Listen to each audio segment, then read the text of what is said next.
ఓం శ్రీ గురుభ్యో నమ. గం గణాధిపతయే నమ. శుభం టీవీ వీక్షకులకు స్వాగతం. ఈరోజు మనము గురు గోచారము మనకు 2019 డిసెంబర్ 25, 26 వచ్చినటువంటి అమావాస్య రోజు షష్టగ్రహ సహిత సూర్యగ్రహణం ఏర్పడింది. అప్పటి నుంచి మనకు ఈ యొక్క కోవిడ్ రిలీజ్ అవ్వడం, ప్రపంచమంతా అతలాకుతలం అవ్వడం, ఫైనాన్షియల్గా దెబ్బతినడం, యుద్ధాలు ఇవన్నీ చాలా ఫేస్ చేసాం.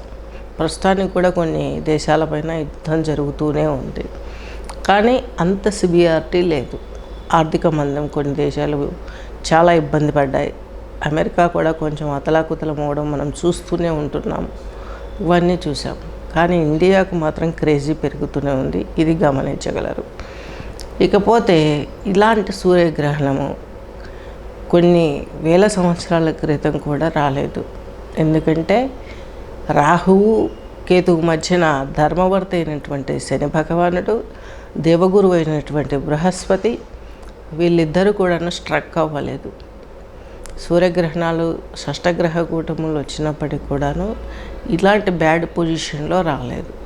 అది నీచ వైపు పయనిస్తున్నటువంటి గురువు కావటం. మనకి ఎప్పుడు ఏర్పడ్డది? ధనుస్సులో గురువు ఉండగా గ్రహణం ఏర్పడ్డది. మకరం ఆయనకు నీచ. అటువైపు పయనిస్తున్నప్పుడు వచ్చే గ్రహణం చాలా నెగిటివ్ ఇంపాక్ట్ తోటి మనకు ప్రబలంగా మారింది. ఇప్పుడు ఆయన మనకు వృషభ సంచారం చేస్తున్నారు. మే 1 ఆయన కర్కాటకం ఉచ్చ ఇటు పయనిస్తున్నాడు. ఇప్పుడు శుభాలు చేయాలి. 7 సంవత్సరాలు విపరీతమైనటువంటి శుభాలు ఇస్తాడు ప్రతి రాశి వారికి కూడా. శుభప్రదంగా గ్రహాలన్నీ బయటకు వచ్చాయి. ధర్మవర్తి దేవగురువు ఆయన కూడా రాహుతో పోరాడుతూనే ఉన్నారు. శతభిషం నక్షత్రంలో ఉన్నారు. ఉత్తరాభాద్ర నక్షత్రంలో రాహు ఉన్నారు. ఇద్దరికి నక్షత్ర పరివర్తన వచ్చేసింది. ఒకరి నక్షత్రంలో ఉన్నారు. మిత్రులైనప్పటికీ కూడా కొంత కామ్ డౌన్ అయ్యే పరిస్థితి. ప్రపంచం బాగుపడుతుంది, విశ్వం బాగుపడుతుంది అనే సిద్ధాంతాన్ని గమనించాలి.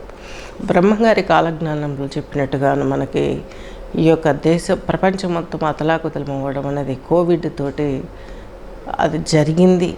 అలాగే ప్రకృతి కూడా కొంత ప్యూరిఫై అయింది. తనకు తాను ఇన్ని సంవత్సరాలు మనుషులంతా ఇళ్లలో ఉండిపోయేసరికి ఏమైపోయింది, ప్రకృతిలో కల్మషాలు నదీ జలాల దగ్గరని వాయువుల దగ్గర నుంచి మొత్తం కూడాను వాటి స్థానాన్ని అవి పొందాయి. అంటే పంచభూతాత్మకమైనటువంటి దేవతలు కూడాను ప్యూర్ అయ్యారు.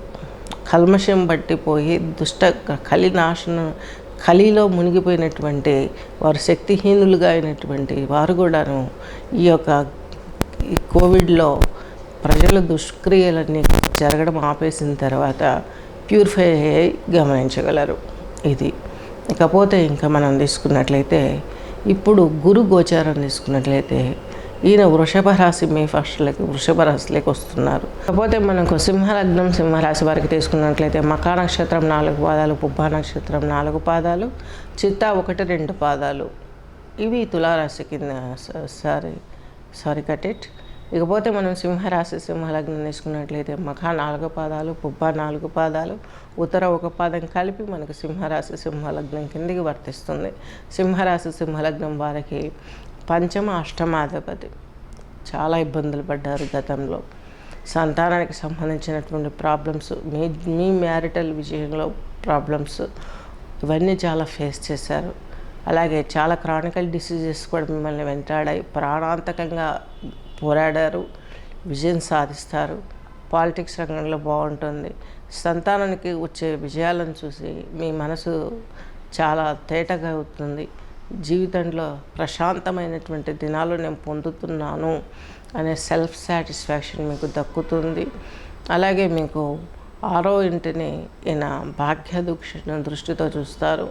శత్రు రుణ రోగ ఒత్తిడి ప్రాబ్లమ్స్ క్యూర్ అయిపోతాయి. మీ యొక్క చతుర్థాన్ని సప్తమ ఇంటి వీక్షణ ద్వారా చేస్తారు. ఈ సప్తమ దృష్టితోటి మీకు జీవితంలో ఉన్నటువంటి ప్రాబ్లమ్స్ చాలా, ఒక హైయర్ ఎడ్యుకేషన్ కావచ్చు, జాబ్ కావచ్చు, ఉన్నత విద్య కోసం మీరు చేసే ప్రయత్నాలు కావచ్చు, ఇవన్నీ క్లియర్ కట్లో మీకు మంచిని చేకూర్చే అవకాశాలు ఉన్నాయి. మాతృస్వామికి, పితృదేవులకి ఉన్నటువంటి ఈ యొక్క హెల్త్ ప్రాబ్లమ్స్ ఇవన్నీ కూడాను ఎన్ని రోజులు వాళ్ళు పడ్డ శ్రమకు మీ జాతకంలో వారికి మంచి జరిగే అవకాశాలు కూడా కనిపిస్తున్నాయి.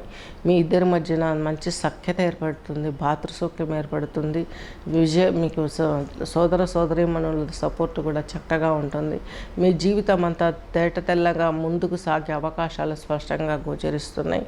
మీ యొక్క రెండవ ఇంటిని బృహస్పతి తల పంచమి వీక్ష ద్వారా చూస్తున్నారు. మీ ఇంట్లో గృహప్రవేశాది శుభకార్యాలు, వివాహాది మంచి శుభకార్యాలు ఇవన్నీ చేసుకోగలుగుతారు. ఆస్తులు కూడగట్టుకోగలుగుతారు. కొత్త కొత్త బిజినెస్ కావచ్చు, ఆఫీసులు కావచ్చు ఓపెన్ చేసుకోగలుగుతారు. చక్కగా మీ జీవితం ముందుకు సాగే అవకాశాలు స్పష్టంగా గోచరిస్తున్నాయి. ఈ యొక్క సింహలగ్నం సింహరాశి వారికి దత్తాత్రేయ స్తోత్రం పారాయణ చేసుకున్నట్లయితే మీకు ఇంకా చాలా వరకు అంటే క్రానికల్ డిసీజెస్ అష్టమాధిపతి కదా, ఈ చిన్న ఆధిపత్యం ద్వారా వచ్చే ప్రాబ్లమ్స్ కూడా క్యూర్ అవ్వటానికి ఇదొక మీకు మోటివేషన్ లాగా పనిచేస్తుంది, గమనించగలరు. శుభం.